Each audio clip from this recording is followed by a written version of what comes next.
मन कह रहा था चला जाऊं यहां से, दिमाग कह रहा था इतने समय इंतजार किया इसका। ये झोंपड़े की यादें आया करती थी और अब भी अंदर से ऐसा लग रहा है जैसे पहचाना पहचाना सा है, जैसे मैं यहां पर रहा हूं कभी। धीरे धीरे शाम का वक्त हो गया और मुझे शाम को सूरज देखना बहुत ज्यादा पसंद है। सूरज को देखता गया, फिर रात घिर आई और कमाल था, यहां पर रात के घिरने के साथ साथ धुंध भी आ जाती है, जैसे बादल जमीन के करीब आ जाते हों। फिर दूर दूर तक दिखना बिल्कुल बंद हो जाता है और जैसे जैसे रात बढ़ती चली गई मेरा डर भी बढ़ता चला गया। जंगली इलाके में रात का मतलब मौत भी हो सकता है।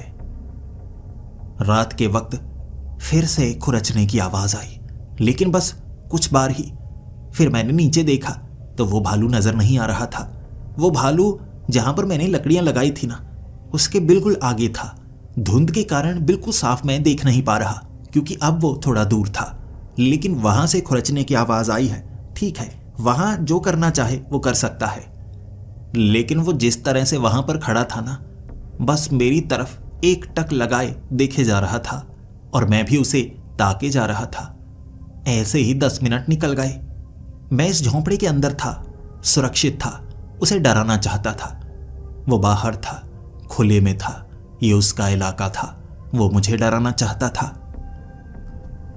फिर वो एक पेड़ के पास गया और पेड़ को खुरचने लगा, लेकिन वो पेड़ को ऐसे नहीं खुरच रहा था कि उसे काट देना चाहता हो या उसे गुस्सा आ रहा हो या शरीर पर खारिश हो रही हो और वो अपने शरीर को रगड़ रहा हो, बल्कि अपने एक नाखून से खुरच खुरच कर जैसे कुछ बना रहा हो और बार बार खिड़की की तरफ मुड़ मुड़ कर देख भी रहा था, जैसे मुझे कुछ जताना चाहता हो।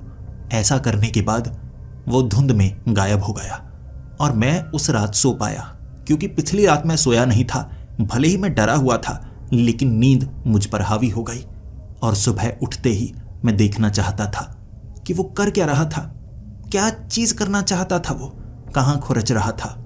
उस बाड़े से मैं बाहर निकला, सुरक्षा रेखा से मैं बाहर था और जैसे ही मैं पेड़ के पास पहुंचा, उस पेड़ पर उसने खुरच कर कुछ बनाया था। मेरी आंखें खुली की खुली रह गई। उसने नाम लिखा था मानव। एक भालू ऐसा नाम कैसे लिख सकता है? मेरे मन में ये सवाल उठा था।